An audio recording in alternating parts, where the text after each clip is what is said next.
Hello, everybody, and thanks for joining us for the next session here. My name's Steve Paikin. I'm the host of a program called The Agenda. It's on TVO, which is public television in the province of Ontario. We're in our 15th season, and I'm delighted to have been asked to join and help moderate the discussion that is to come for this session. I noticed Darren Gilmore is in on this, and I wanted to just say a word about him before we get any further along. I've known Darren for a very long time. Our families actually have known each other for decades and decades. And Darren, I just want to start by taking my hat off to you because, have I got this right? Like 50 sessions over 7 days, you have been going out of your mind trying to get so much fantastic content in front of the eyes and ears of the people who join in. Did you turn your camera on there? Yes, you did. I can see you now, Darren. Good. And I just wanted to give kudos where they're due because this is an unbelievable undertaking and you have certainly risen to the occasion. So thank you, Darren. There we go. That's what we do. That's right. We put our hands together because that's the way we do it now. Thank you, Darren. Well done. And your just rewards will be later tonight. You'll be able to watch your favorite football team, the Tampa Bay Buccaneers, no doubt win with your favorite person in the whole world. Yes, Timothy, even more than you. He loves Tom Brady more than he loves you. Not by a lot, but he does. So much so that his son's name is Brady. How about that? Okay, let's get on to our program today. We have some wonderful guests who are going to join and help with the next session, starting with Timothy Caulfield, the Canada Research Chair in Health Law and Policy from the University of Alberta. We have Carly Weeks, who is the health reporter for the Globe and Mail. And with any luck, we're going to have Lenora Saxinger, who is an associate professor of medicine at the University of Alberta, specializing in infectious diseases. She is supposed to join us, for some reason not with us yet, but hopefully she will join in as she becomes available, and we'll be able to hear from her as well. Our format is going to be pretty simple. I'm going to ask Timothy to kick it off, just outlining some of the challenges at hand. We'll then get Carly to weigh in as well. We'll do a bit of a Q&A moderated by yours truly. And then, of course, you see at the bottom of your screen, if you're a veteran of Zoom, there's something that allows you to open up the chat function. And I think on my screen, it's under More. Bottom right-hand corner, More. Go to that. Click on More. You'll see the chat come up. And then you can put some questions for our guests in that chat function. And we'll put those to them as we proceed. So without further ado, Professor Caulfield, the floor is yours. Thank you very much, Stephen. And thank you to the Royal Society and Darren for hosting this event, which is really something that flows from a report that I had the opportunity to lead for the Royal Society of Canada on public representations of COVID-19 science.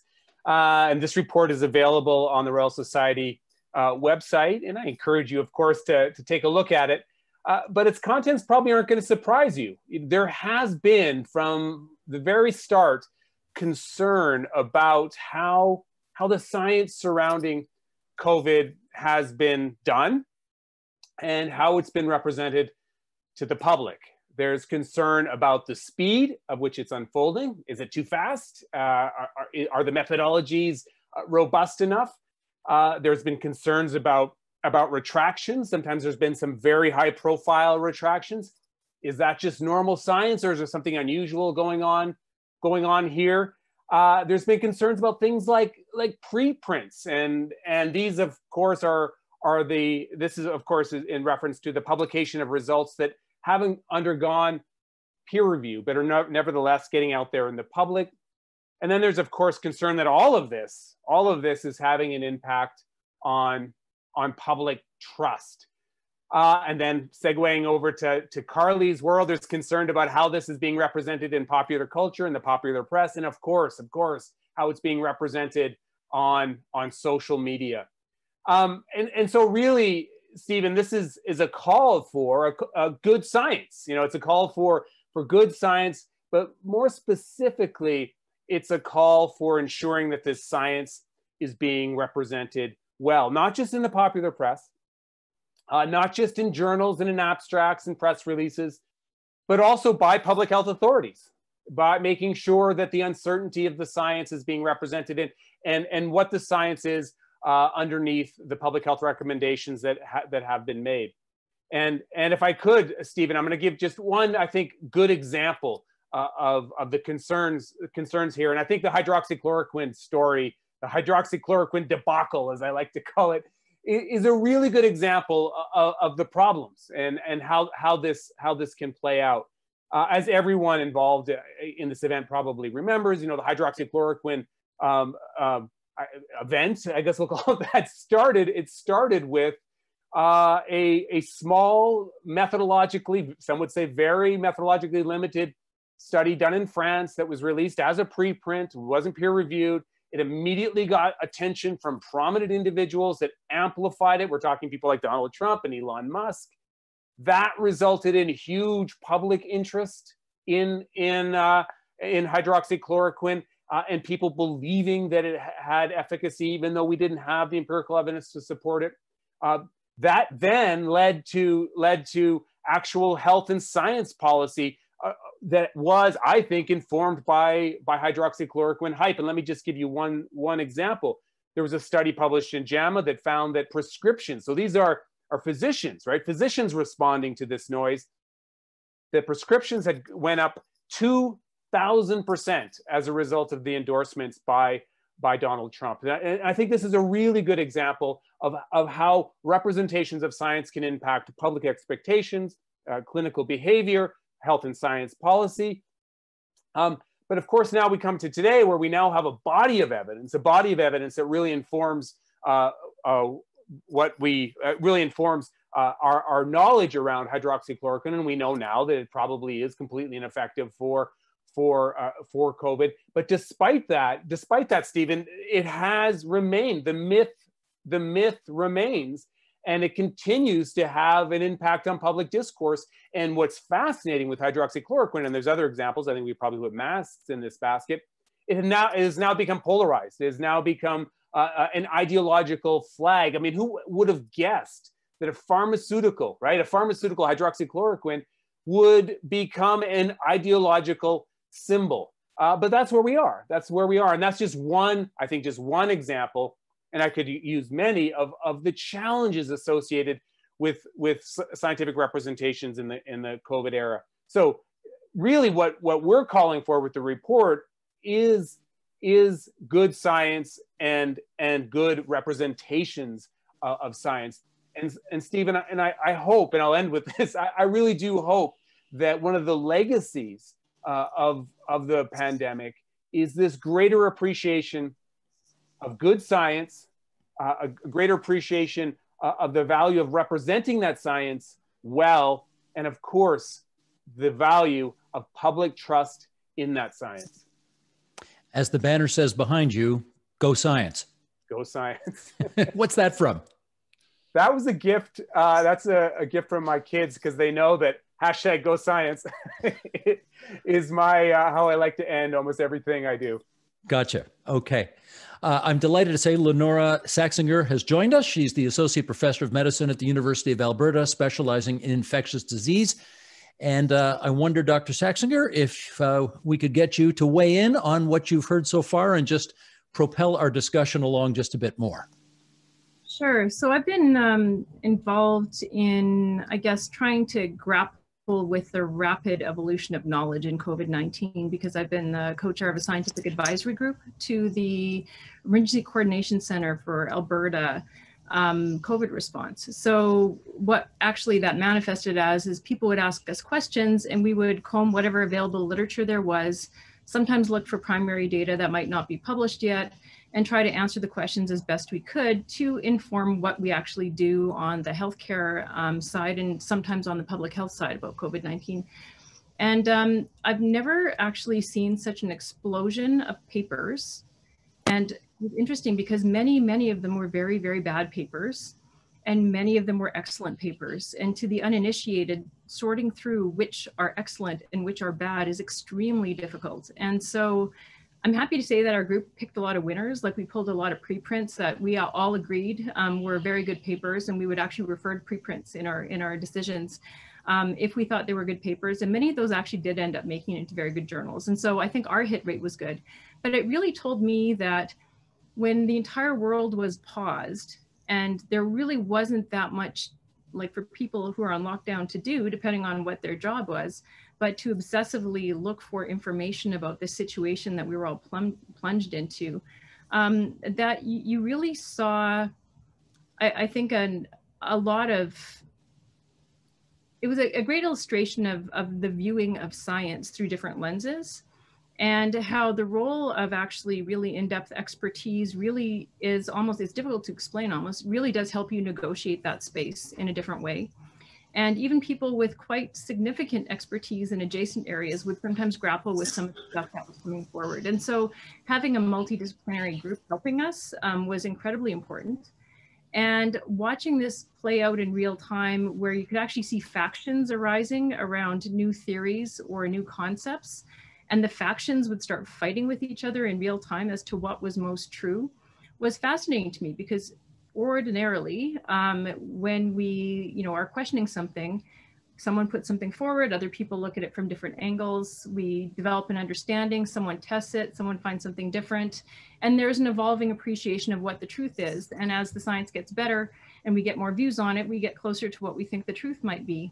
But this was taking place in the public eye, and I think the take home from that public eye on this process really was not reassuring, that people really wanted to think there was an answer, and that the development of an answer in front of them was really a difficult thing. So we really also had to grapple with how we message uncertainty, and how we said, we are making this recommendation based on this level of evidence, and we have to watch this area because it's evolving.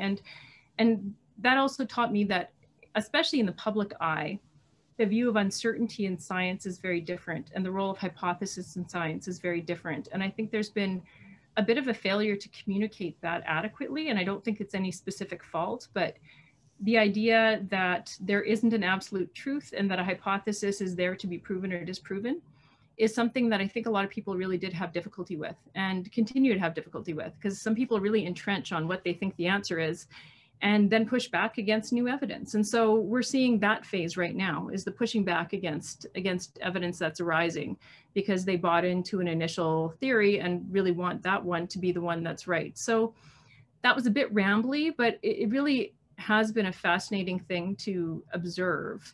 And it really has made me think a little bit about how we communicate around science, how we teach science, and how we actually communicate uncertainty. And the fact that, to me, I'm reassured if someone says, I'm not sure, but other people are not.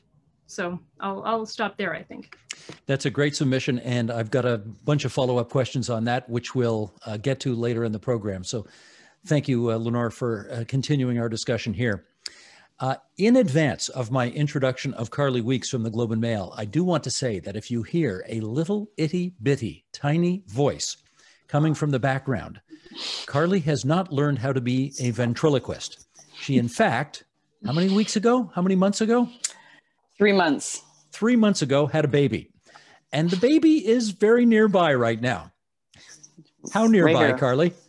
She's right. You might be able to see the top of her little head. Just trying to keep her in nap mode. Yeah. If I can steal a line from Premier Ford, who loves to use this expression, you are a real champion for joining us on this panel discussion, because you've got much more significant responsibilities at hand right now than weighing in on this. But having said that, well done. We're so glad you could join us. And obviously, from your perch, you have a different perspective, to be sure, on where you're coming from on this discussion, given that you're not the expert, but you're talking to the experts all the time, and that relationship is obviously key. Carly, the floor is yours. You're absolutely right. Without experts like, Dr. Saxinger and many others across Canada, we wouldn't be able to get any of this information out. And, just building on some of the points that they both raised, both of the previous speakers raised, there is just so much information that's being pumped out right now. And so, I think about all of the experts that I interviewed. There's some amazing people in Canada who are informed about what's going on with COVID-19, who are able to succinctly convey it, and in a very sort of media-friendly, user-friendly, reader-friendly kind of fashion. And so we're able to craft stories that come out that we hope will help inform people. And I think that we are, along with many other media outlets, are doing just that. but the problem is that, and I think we're facing this more and more and more, is that, you know, we're only as good as sort of the next media outlet. And the reason why I say that is because we're, you know, the Globe and Mail, for instance, you know, we have a certain responsibility. And, you know, if you want to work there, you have to write, you know, things that are fair and accurate and true. Well, accurate and true being the same thing, but you know what I mean? I mean, you know, we strive for objectivity and all of those journalistic principles. So I might spend a day on an article and I interview 5 experts and I, you know, include all of their varied perspectives. But then, you know, some sort of like random fake news site puts something out that goes viral on Facebook. And all of a sudden that's what people believe. And that's what we're battling against more and more. Combine that with the fact that very few people actually have, you know, local media source anymore, you know, local papers shutting down, local broadcasters shutting down. So increasingly, social media is where people are getting a lot of their information from. And that is a huge problem, as we all know, because, you know, the stuff that goes on, you know, articles that get shared on Facebook, I find tend not to be the most, from the most reputable news sources. And, you know, we've all seen how COVID-19, and I've said this to a number of people, like it's taken some of the trends that the media was facing and that other sectors were facing and basically put it on steroids. I mean, so many journalists have lost their jobs since the start of this pandemic. It's increasingly difficult to put good sort of journalism out there with fewer and fewer resources. You know, I'm lucky to have the job title of health reporter. I'm one of a, you know, sort of a lonely club in Canada, which is, you know, unfortunate because this is such a huge and you know, complicated story to tell. But what's filling the void are, you know, not, I wouldn't even call them news sites, you know, whoever they are. And, you know, Tim is certainly an expert in this area, but, you know, anti-vaxxers, anti-maskers, all kinds of groups that have their own agendas to push, and they're not allied with the public interest most of the time. They have their own sort of things that they're trying to get out there for whatever reason. And it's very difficult to break that through. And with that sort of, I think there's a lot of great things about the democratization of information. There's greater accountability for public, you know, people, and it's great to be engaged with people on Twitter and Facebook and things like that. But the flip side of the coin is that you can't trust the quality anymore, and it's very difficult to battle against that. The other issue, even as sort of mainstream journalists, we continue to face with COVID-19, just the sheer volume of information that's coming out, and the fact that everyone does, you know, everyone has a vested interest in, you know, finishing this off, getting it behind us, you know, figuring out what's best. And there is so much sort of armchair quarterbacking and anger directed at public health officials for, you know, changing their minds on masks and, you know, not being certain about things. And, you know, Dr. Saxinger can attest to this, but, you know, we spoke many times over the summer about, you know, aerosol transmission. And, you know, there was basically this, you know, huge blockbuster report in the New York Times in the summer, you know, hundreds of scientists sign a letter saying that aerosol transmission is real. And we need to make that at the forefront of the whole debate about COVID-19. And why aren't we talking about it? And really, at the end of the day, you know, I wrote a piece that, you know, probably has gotten lost completely in the ether now, but, you know, that tried to basically say, yes, aerosol transmission is likely a small factor, but can we just do the things that we know matter the most, you know, like staying 6 feet apart? But no, you know, there's this polarization and politicization of the debate increasingly. It's basically impossible to do this job as a journalist and try and, you know, get the information out there, but we do the best we can. I will now turn it back to you, Steve. Great. Thanks, Carly. That was terrific. Well, so many things to follow up on, so let's just dive in. Timothy, why don't we start with this? When the biggest megaphone in the world is the President of the United States, and he is giving not only inaccurate, but actually damaging and harmful information, how do you compete with that? You're 100% correct, Stephen. And there's been actual studies on how big his megaphone is. It's not going to surprise anyone that research has shown that he is perhaps the single biggest source of COVID misinformation. There was a study that came out not that long ago. I'm sure Carly's familiar with this one. And I think it's still in preprint, but it's a good group from Cornell. So, I think it's probably really solid research. But they looked at over 1 million bits of misinformation, Stephen, over 1 million bits, right? Both online and sort of traditional sources of news. And they found that I think it was 38%, 37.9% of all of that had some connection to Donald Trump, which is truly, truly remarkable. There was another study that came out of Oxford, early days in the pandemic, but I think its results are still very relevant. They looked at hundreds of bits of misinformation, stuff that had been proven to be false, that's circulating on social media, and they found that 20% of it comes from, which I think is pretty high actually, 20% of it comes from prominent individuals. So celebrities, sports stars, politicians. But Stephen, the important point is 69% of what's circulating on social media is us circulating the stuff from the prominent individuals. So people like Donald Trump have a huge impact on it. Now, the other thing that came from that study from Cornell that I think is overlooked, and I think is probably even more important and really speaks to our topic today, is I think it was only 16% of all that misinformation, only 16% was countered, was explicitly countered, right? So that really highlights this incredible need for all of us, these trusted voices, to get out there and counter the misinformation as best we can. So it really, highlighting what you said, the question, Stephen, it really is a tremendous challenge, but it's one that we can't shy away from. Well, Carly, maybe I can get you to follow up I want to find out how frustrating it must be for you, as you have spent, countless hours, no doubt thousands of hours reporting on this story, calling that extra source, trying to make sure those T's are crossed and those I's are dotted, only to have the good work that you may be doing completely obscured by people who are making crap up. It is beyond frustrating. How long do we have? This is the first time in my career, though, where I've actually had arguments with family members. We have a family chat with my immediate family. We're sort of all scattered all around Ontario. And even there, believing in all this crazy stuff, and they change their minds on masks, and they don't know what they're talking about. And I think that reflects what a lot of people are feeling, which is, all of a sudden I'm a scientist because I've read some news articles, and I feel very strongly about this because I'm no longer able to do the things I want to do. And therefore everyone has this opinion, and they're increasingly, I think, going out and just finding the news that they want. Whatever headline you want to read, you can go and find it now on social media. So if you want to believe that there is some conspiracy that is, I got 2 notes today from people saying that the only reason cases are going up is because we're testing more.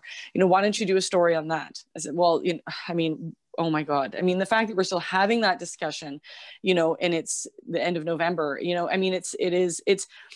it would be laughable if it wasn't so scary, and so you just feel like you're sort of, you put out your little article and you think, this is great. This is going to really change, people are going to be informed, and maybe you do inform someone, but it's just the sheer avalanche of misinformation that's going on in the other sphere. And and I think that, and I'll end on this point, I think that, we're trying, of course, as journalists, I think that there's a huge role for public health officials to take this on. And I think that not enough is being done in that sphere to recognize, not only is it important to have, loan subsidy programs put in place and a vaccine task force, we need increasingly to counter misinformation and make that a priority.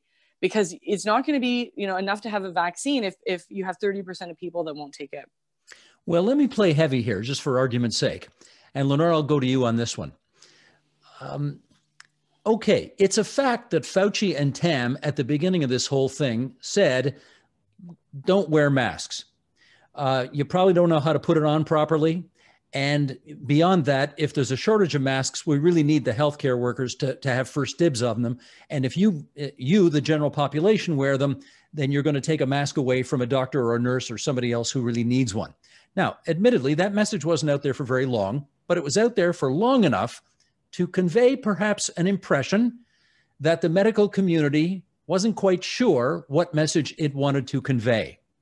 Question is, how much responsibility does the educated, professional, smart community have to take for the fact that things aren't where you'd like them to be today? I think the mask example is an excellent one for that, because when I reflect on the fact that we still actually don't have good proper high-level data as to how much masks contribute to reducing transmission. Like, we cannot say how much they contribute to reducing transmission. I actually find that immensely, like, it's a failure of science, because we actually had, since pandemic flu 2009, really to be thinking about this. And the prior data from influenza was not that suggestive that community masking was going to make much of a difference, and was even more iffy on cloth masking. And now the data that we have supporting those things is actually still somewhat indirect. So it's still imperfect data, but I think everyone is kind of down with the idea that there is some value to the likely reduction from masks. There's been some new data that's coming through. And during that period of uncertainty of messaging, what was really happening is everyone was looking at the same flawed evidence base and applying different weights to the, like, different weights and values to it to come up with what they thought was the right answer. And that resulted in multiple jurisdictions having multiple somewhat different answers. So some people said precautionary principle, everyone just do it. Other people said the evidence is not that suggestive that we have right now. Maybe we should focus on other things that we're more sure of. And that led to a really wide array of messages. And that really did cause an erosion of trust. And so should we have a better answer for that now? Yes.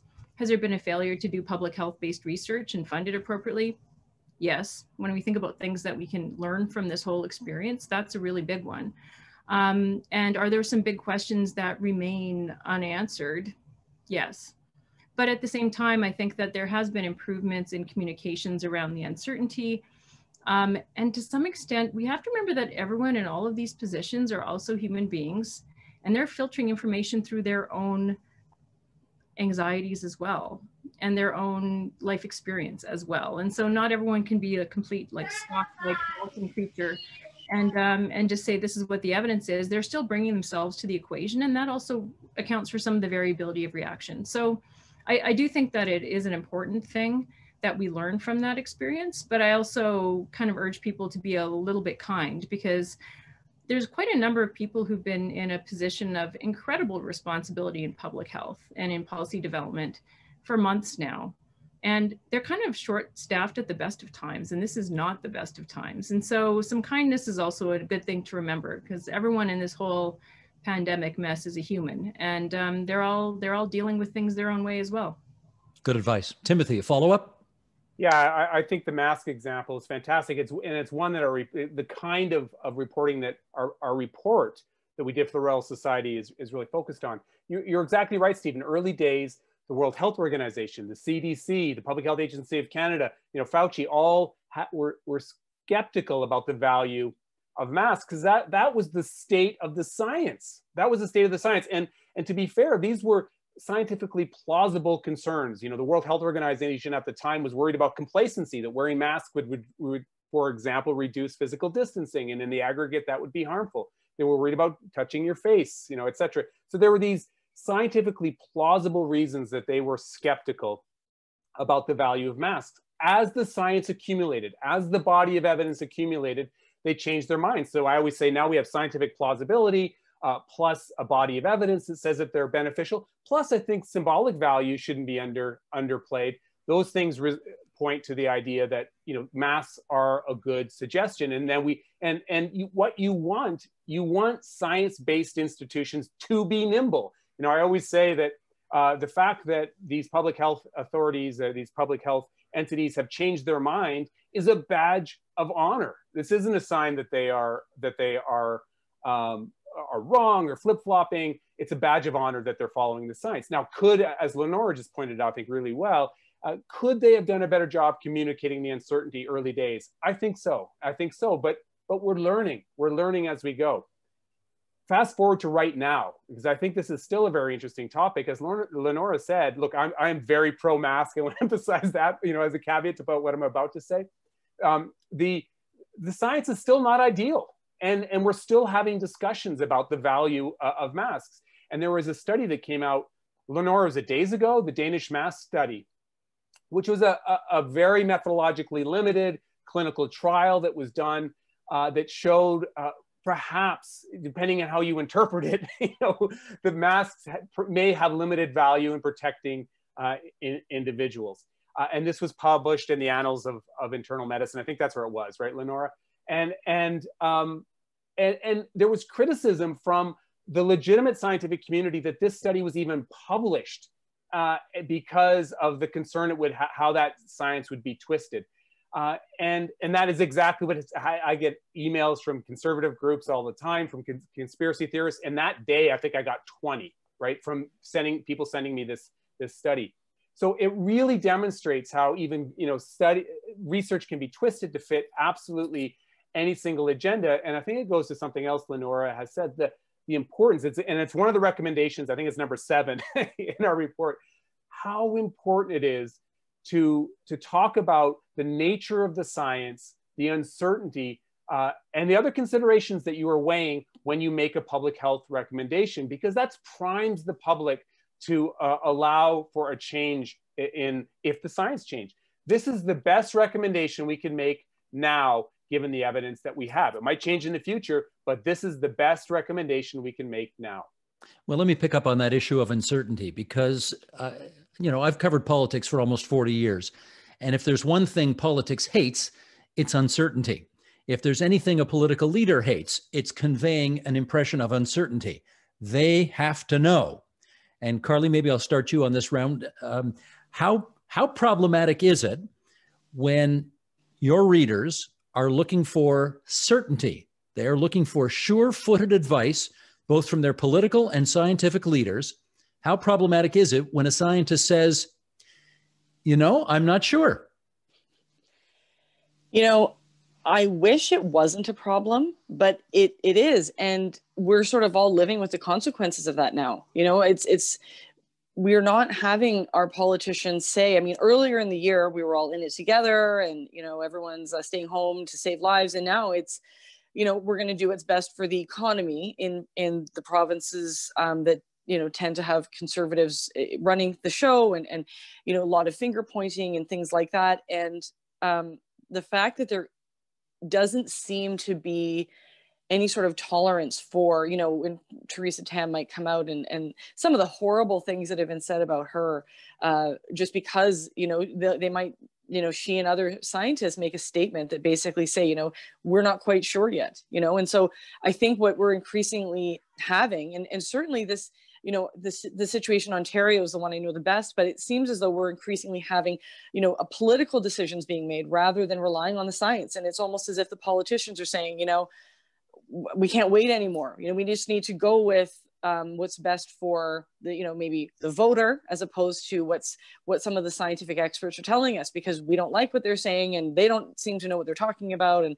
I think that this lack of certainty and the fact that we're living this day by day as it evolves has gotten us into this jam where, cases are surging across the country. This was literally what all the experts said was going to happen. And it's like just watching a movie and expecting the outcome to change. We knew this was going to happen. We didn't prepare. And now we all get to pay the price for that.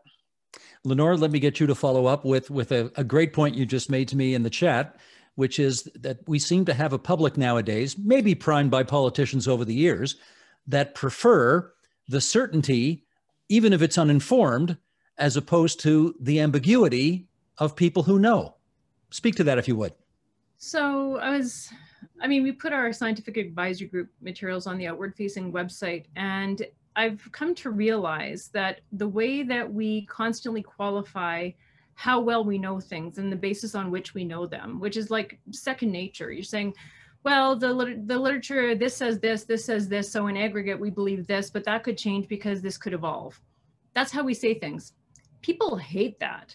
They'd much rather have someone who has potentially no clue whatsoever say, it's like this. And that reads so much better. It's so much more reassuring. It is so much less accurate. And it's almost like we're speaking different languages. And so if there's one thing Trump has proven, it's that you can say one thing one day and the opposite thing the next day, and you don't lose any face with your supporters. Yeah, no, it's crazy. And so our usual way of communicating how our knowledge is evolving actually reads so badly that I feel like that's such a fundamental communication issue that we're facing, because when someone goes into some lengthy explanation of why they're leaning towards yes on a particular question, I find that very reassuring that they've done their research and they know what's going on and they really have a good idea of what's going on. But I think most people go, that person doesn't know what they're talking about. And I think that's profoundly disturbing. And that is one of the reasons why the social media takes, which tend to be very short and very definitive and based on like one single fact that they then extrapolate to overturn all of previous scientific knowledge, is so compelling. And so I think that I don't know whether we should be changing the way that we communicate the scientific narrative, or if we should actually be trying to kind of bring people in with us as to why it is that way. Because it's profoundly different. There's another layer, Tim, on this, if I can ask you to speak to this angle, and that is, I have seen Nobel Prize winners interviewed on television about this, but their Nobel Prize is not in epidemiology and it's not in infectious diseases. It might be in something completely different, but they're Nobel Prize winners, and therefore they are portrayed as being in the know on this stuff. Does that bug you? It does bug me. And another good example of it is the Barrington Declaration, where you had these three experts, one from Harvard, one from Oxford, and the other one from Stanford, right? So you have this authority behind the statement. And I think the important thing is really the value of the evidence that is being used to inform the opinion or the perspective. And often they just use authority, and we see that definitely in this context. So yeah, I do think that is really problematic. And going back to something Lenora said, she's absolutely right. And there's actually fascinating research that talks about how providing simple answers, especially at times of uncertainty, is comforting. It creates this narrative that is complete, right? And that's one of the reasons conspiracy theories get traction, because it's so much more comforting to have this narrative, especially if that narrative fits your worldview, right? It fits your ideological perspective, than having uncertainty.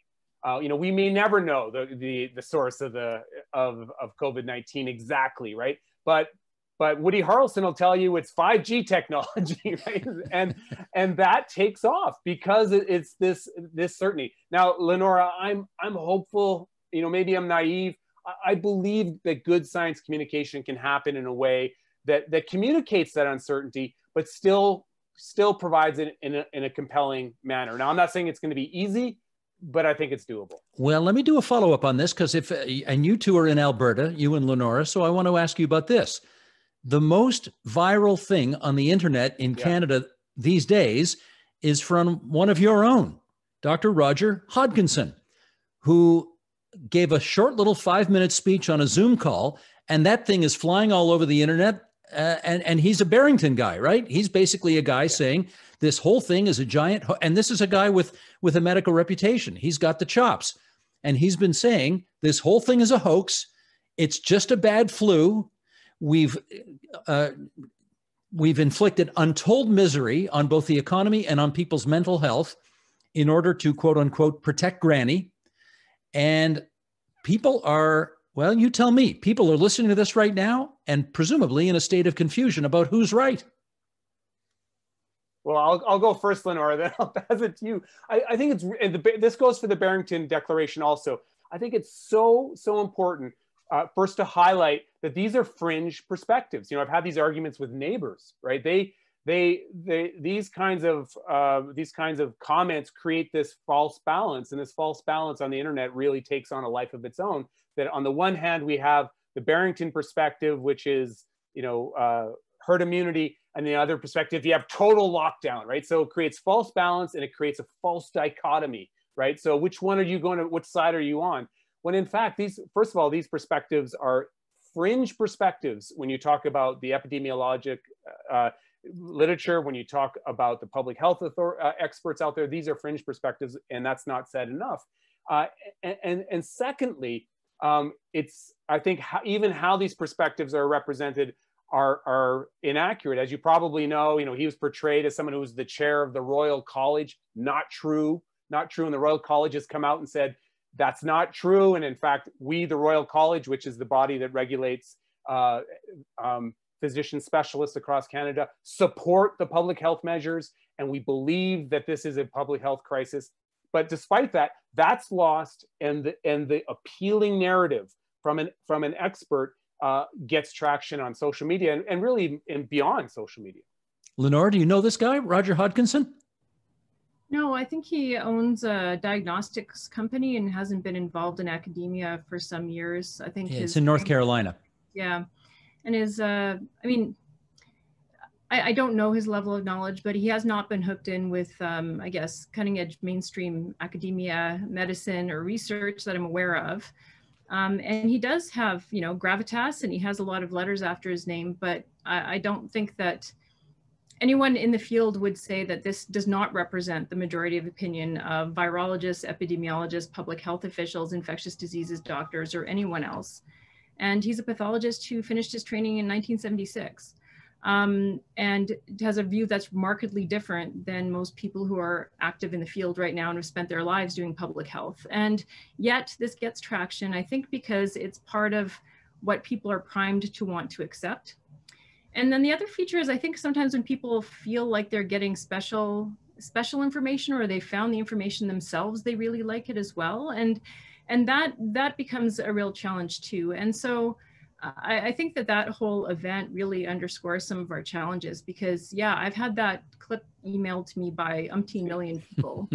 And I'm like, yeah, no. But I mean, like, to be honest, those of us who are doing this stuff right now, you don't have really enough time to unpack every single statement to every single person who feels this. And so how do you get a message out to try to work through all those things? Because I think people do deserve to have someone work through it, but it's really hard to have bandwidth to be able to battle on so many fronts, because you're also doing, active stuff in hospitals and in public health. So it really is a challenge. And when it goes viral, it really takes off.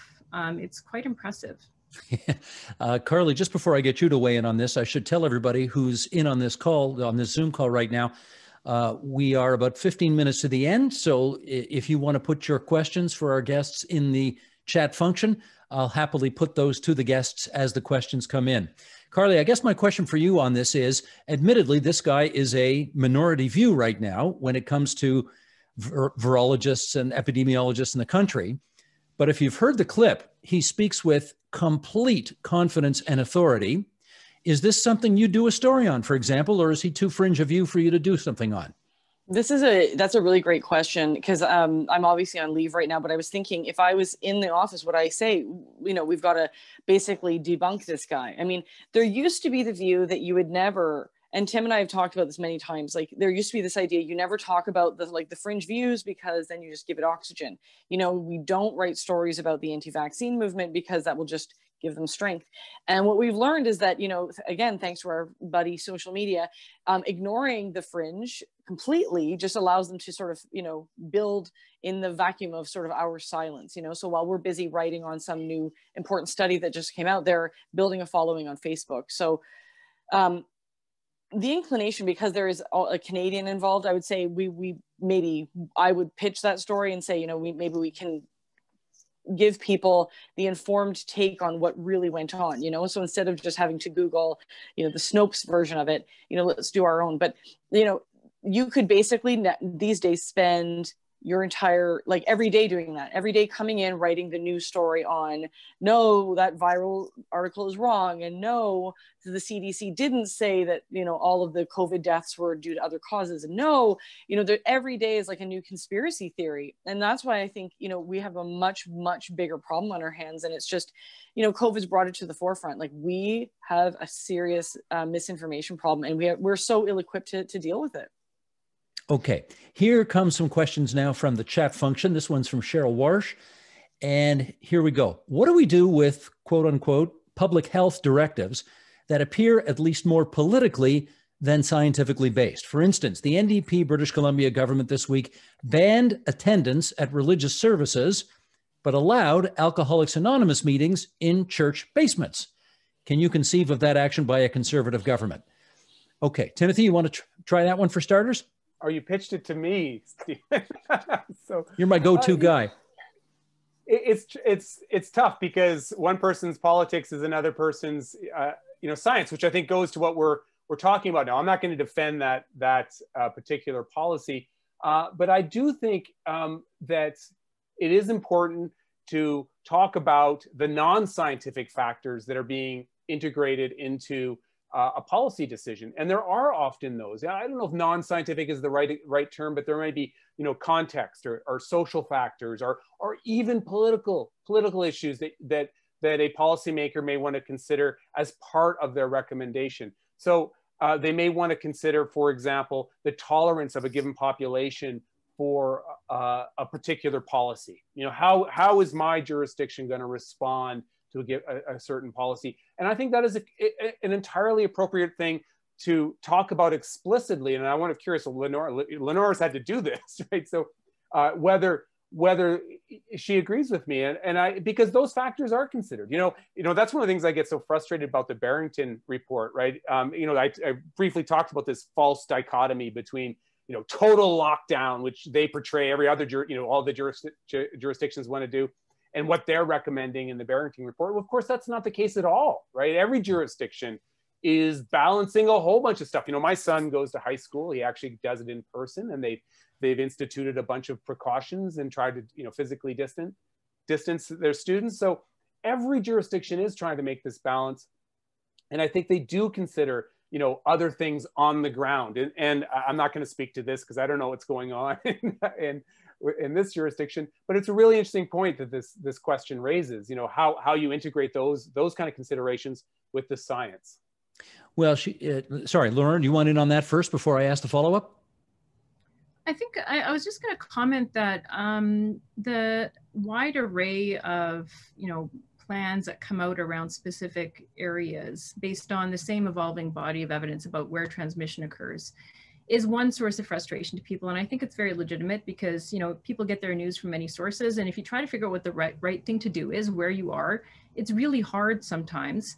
And you start to question, why is this okay here and not there? And so the two things that I think are important, in addition to, you know, the values and the context where this is being applied, what do we know about the group size? Like, is the group size of AA capped at 12 and that the congregation is like 100? And so that's why, like, I don't know. But the other things I think that are really important is to actually, maybe one of the things we can do to help with this is to give a little bit more of a reason why. You know, if public health says, we're doing this for, you know, in-person classes and this for gyms, and the reason why is this, I think that there would be a lot more acceptance from people, but that has not necessarily been a consistent pattern.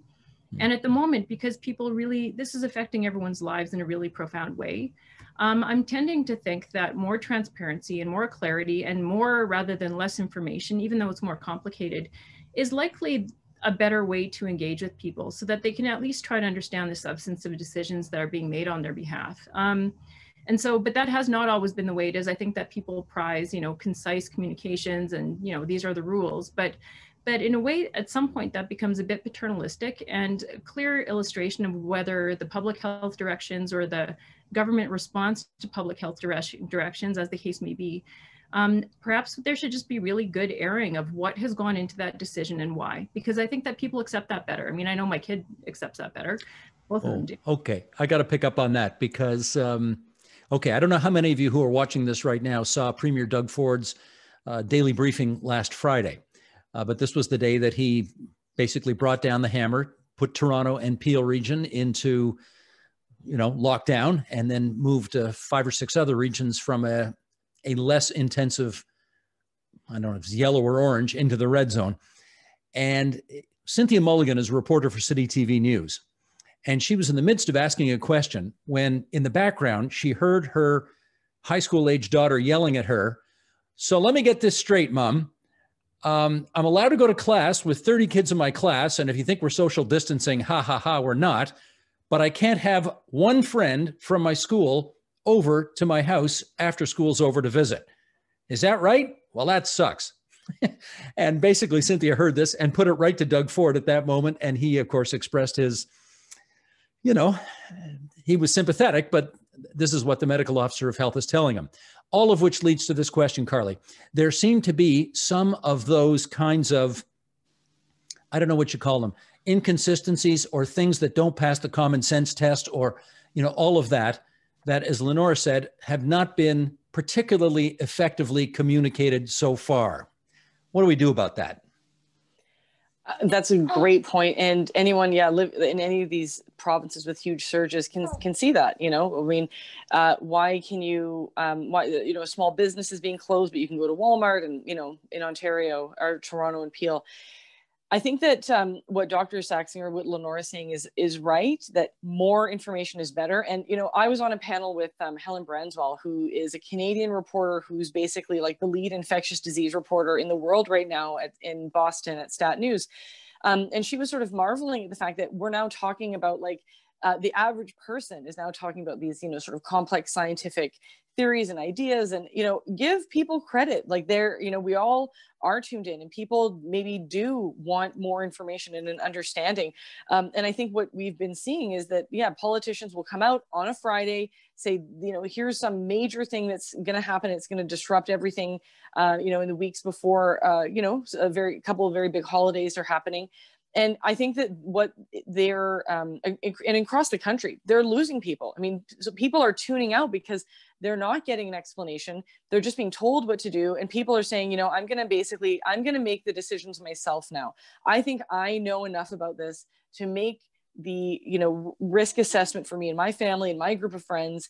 And so we're not really listening to what public health is saying anymore. And I think that what needs to happen is that first we need more information. I think there also needs to almost be like a rallying of the troops.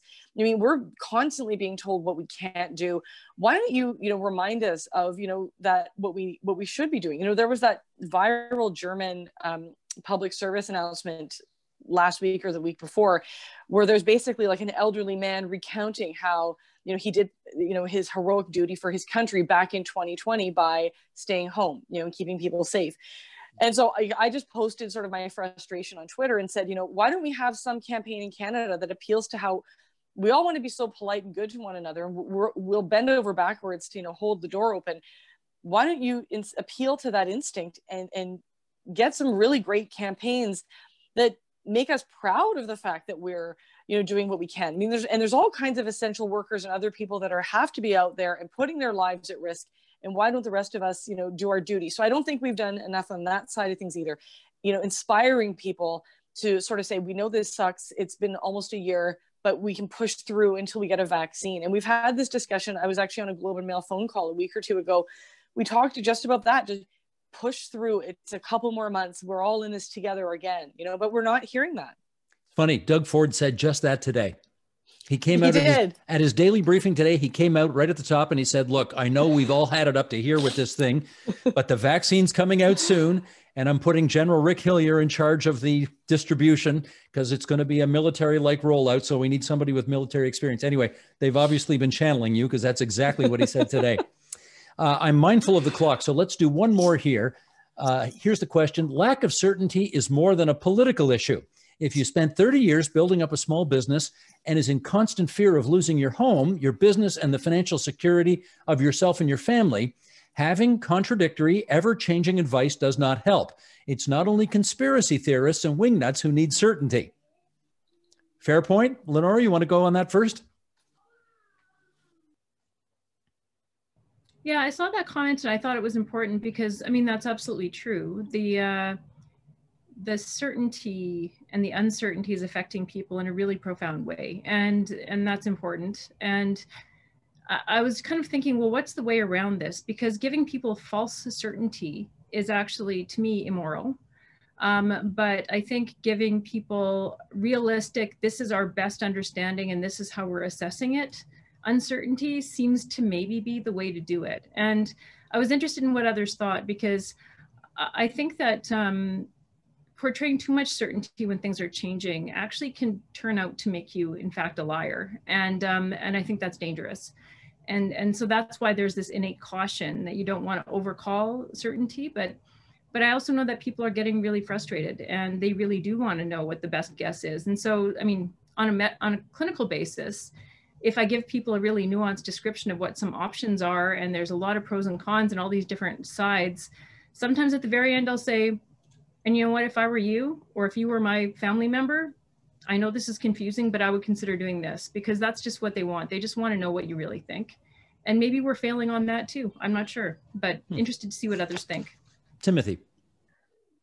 I agree with Lenora. I think that the way that I think we can combine Carly's comment with Lenora's.